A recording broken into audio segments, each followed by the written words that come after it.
போன வீடியோவில் வந்து எலெக்ஷன் பற்றி பார்த்துருந்தோம். அதில் எங்களுக்கு தெரிஞ்ச விஷயத்த உங்களுக்கு சொன்னோம். அதில் சில நிறைய குறையெல்லாம் நீங்கள் சொல்லியிருக்கீங்க. அதை இந்த வீடியோவில் சரி செஞ்சுருக்கோம்னு நினைக்கிறோம்.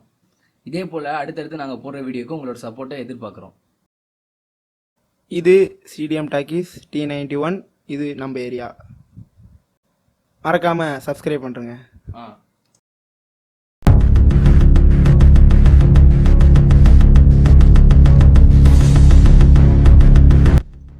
கீழடி இந்த பேரை எத்தனை பேர் கேள்விப்பட்டிருப்பீங்க? பார்க்கறதுல 80% பேருக்கு இந்த கீழடி என்ற பேர் தெரிஞ்சிருக்க வாய்ப்பே இல்லை.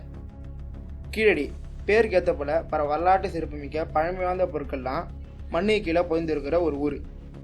உலகில் தோன்றிய முதல் மனிதன் தமிழன்னு உங்களுக்கு நிறைய பேருக்கு தெரியும். அவங்க எப்படி வாழ்ந்தாங்க, அவங்க பண்பாடு, நாகரிகம் எல்லாத்தையும் எடுத்துக்கூறது தான் இந்த கீழடி.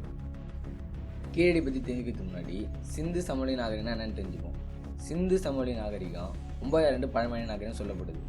இந்தியா பாகிஸ்தான் எல்லையில் உள்ள சிந்து நதிக்கரை சமவெளியில் உள்ள 2 பெரும் நகரங்களான அரப்பான் முகந்தாரோடைய நகர நாகரிகம் இந்த சிந்து சமவெளி நாகரிகம். அந்த நாகரிகம் வணிகம், துறைமுகம், பண்பாட்டில் சிறந்து விளங்கிய ஒரு நகர நாகரிகம். இந்தியாவிலேயே சிந்து சமவெளி நாகரிகம் தான் மிக பழமையான நாகரிகம் அறியப்படுது. அதை ஆராய்ச்சி செய்ய இந்திய தொழில்துறை வைகை நதி ஆரம்பிடமான வெள்ளிமலையிலிருந்து அது கடலில் கலக்கரை இடம் வரை உள்ள 5 மாவட்டத்தை தேர்ந்தெடுக்கிறாங்க. தேனி, திண்டுக்கல், ராமநாதபுரம், மதுரை, சிவகங்கை ஆகிய 5 மாவட்டத்தை தேர்ந்தெடுத்து அதில் மிகவும் பழமை வாய்ந்த பகுதிகளாக 293 பகுதிகளை தேர்ந்தெடுத்து ஆராய்ச்சி செய்கிறாங்க. அதில் ஒரு பகுதி தான் கீழடி.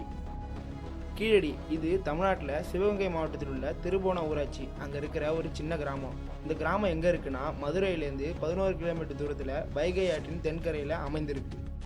கீழடியில் இந்த ஆய்வில் இந்திய தொழில்துறை சார்பாக அமர்நாத் ராமகிருஷ்ணன் அவரோட தலைமையில் 2013, 2014 ஆகிய ஆண்டுகளில் தொடங்கப்பட்டது. இந்த ஆராய்ச்சியில் சங்ககால மனிதர்கள் பயன்படுத்திய 2300 ஆண்டு பழமையான பொருட்களான மணிகள், முத்துக்கள், தந்தங்களான பொருட்கள், எடைக்கற்கள் போன்ற 5000க்கும் மேற்பட்ட பொருட்கள் கண்டுபிடிக்கப்பட்டது. அது மட்டும் இல்லாமல் அவங்களோட நீர் மேலாண்மைக்கு சான்றா 3 வெடிகால் கண்டுபிடிக்கப்படுது. திறந்த வெடிகால், மூடிய வெடிகால், குழாய் வெடிகால். இந்த வடிவமைப்பு கொண்ட வடிகால் இந்தியாவில் வேறு எந்த இடத்துலையும் கண்டுபிடிக்கப்படல. இது வரைக்கும் தமிழ்நாட்டில் நகர நாகரிகம் இருந்ததுன்னு சங்க இலக்கியத்தை வச்சு மட்டும்தான் நம்ம சொல்லிகிட்டு இருந்தோம். ஆனால் கீழே கிடைச்ச ஆதாரங்கள் மூலமாக நம் நகர நாகரிகத்துக்கு ஒரு முக்கியமான சான்று கிடைச்சிருக்கு. இது வரைக்கும் 2 வருஷம் கீழடியில் செஞ்ச ஆராய்ச்சியில் எந்த ஒரு மதத்தையும் சார்ந்த எந்த ஒரு பொருளும் கண்டுபிடிக்கப்படல. இது இப்போ மதத்தை வச்சு அரசியல் செய்கிறவங்களுக்கு ஒரு பெரிய சாட்டையடி. 2 கட்ட ஆராய்ச்சிக்கு பிறகு 2017 3வது கட்ட ஆய்வுக்காக மத்திய அரசு அனுமதி தரல. அதுக்காக மத்திய அரசு ஒழுங்கான ரீசனும் தரல. குஜராத்தில் 13 வருஷம் கொடுத்த மத்திய அரசு, ஆந்திராவில் 10 வருஷம் கொடுத்த மத்திய அரசு, ஆனால் கீழடிக்கு மட்டும் வெறும் 2 வருஷம் தான் கொடுத்துச்சு. பொதுவாக அகழ்வாராய்ச்சி பண்ண பொருட்களை கார்பன் டெஸ்டிங்காக அமெரிக்காவில் உள்ள ஃப்ளோரிடாவுக்கு பீட்டா அனாலிசிஸ்க்காக அனுப்புவாங்க.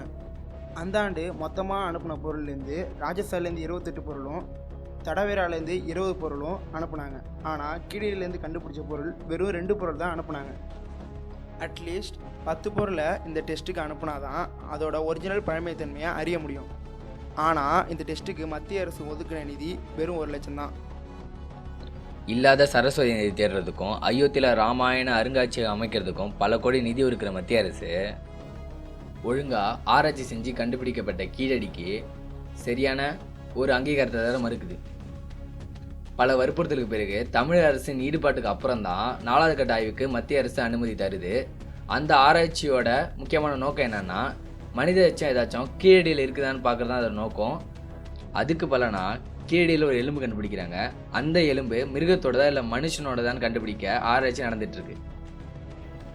அகழ்வாராய்ச்சி மூலமாக கண்டுபிடிக்கப்பட்ட பொருளை இந்தியா ஃபுல்லாக ஒரு 44 அகழ்வாராய்ச்சி மையத்தில் வச்சுருக்காங்க. ஆனால் தமிழ்நாட்டில் மட்டும்தான் வெறும் 2 மையம் தான் இருக்குது. உலகம் ஃபுல்லாக அகழ்வாராய்ச்சி மூலமாக கண்டுபிடிக்கப்பட்ட பொருள்லாம் ஒரு மியூசியத்துலேயோ ஒரு பொது இடத்துலையோ வச்சு காட்சி அமைக்கிறது தான் வழக்கம். ஆனால் உலகத்திலே அகழ்வாராய்ச்சிக்காக தோணுன ஒரு குழியை மூடின ஒரே இடம் கீழடி மட்டும்தான். அட்லீஸ்ட் அகழ்வாராய்ச்சி தொடரனாலும் அங்கே கண்டுபிடிச்ச பொருட்களை அருங்காட்சியகம் அமைத்து மக்களுக்கு காட்சிப்படுத்த தான் நாம் அதுக்கு தர ஒரு மரியாதை. இந்த அகழ்வாராய்ச்சி பற்றி கொஞ்சமாவது உங்களுக்கு தெரிஞ்சிருக்கும்னு நம்புகிறோம்.